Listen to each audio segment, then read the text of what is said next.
يا الله صباح الخير. السلام عليكم ورحمة الله وبركاته. الساعة 7 إلا ربع، 16 كيلو متر. أجواء ما شاء الله تخبل.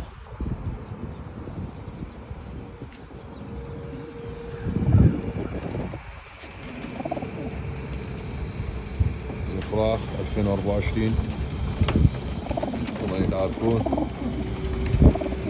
الجو اليوم برودة بيها شوية. نقول بسم الله الرحمن الرحيم ونطيرها. نفتح باب نسوه. جاهزين؟ جاهزين.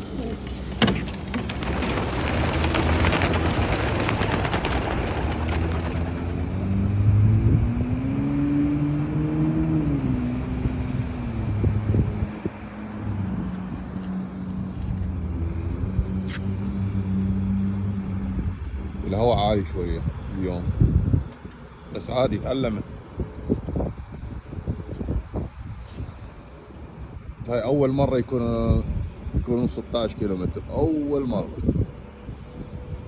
إن شاء الله 3 أيام الجاية ما راح أقدر أدربهن، نعطيهن راحة وبعدين إن شاء الله ندربهن. طبعا الجو ما شاء الله عليه حلو.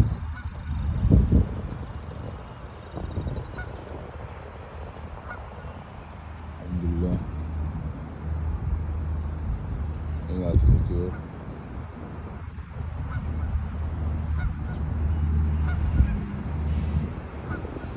في هوا شوية بارد بس عادي لهم. ولي بارد لهم لا.